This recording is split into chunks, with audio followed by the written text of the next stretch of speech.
আজকে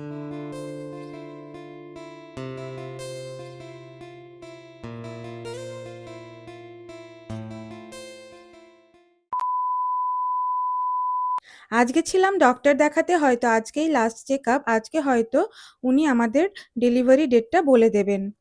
hello everyone, সবাই কেমন আছো? আশা করছি সবাই খুব ভালো আছো। আমিও খুব ভালো আছি। তো প্রথমেই সকালে ঘুম থেকে উঠে আমি রোজকার মতো বিছানাটা ভালোভাবে পরিষ্কার করে গুছিয়ে নিলাম। তারপরে ফ্রেশ হয়ে চলে গেলাম নিচে। ব্রেকফাস্টে খেয়েছিলাম দুধ, মুসলি, কলা, আপেল আর বেদানা দিয়ে।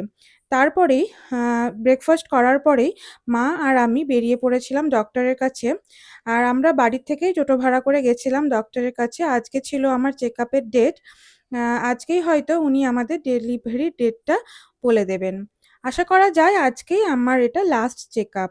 তো এই যে দেখুন, আমরা মা আর আমি গল্প করতে করতে বেশ মজা করেই যাচ্ছিলাম। আর গল্প করতে করতে আমরা পৌঁছেও গেলাম ডাক্তারের কাছে, কিন্তু তারপরে না আর ভিডিও করতে পারিনি।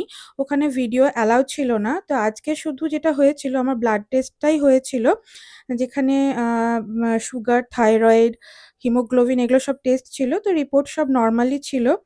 তো সবকিছু করেই আজকে আমাকে আর ইউএসজিটা করতে বলেননি। আবারও ৩ সপ্তাহ পর আমাকে আসতে বললেন।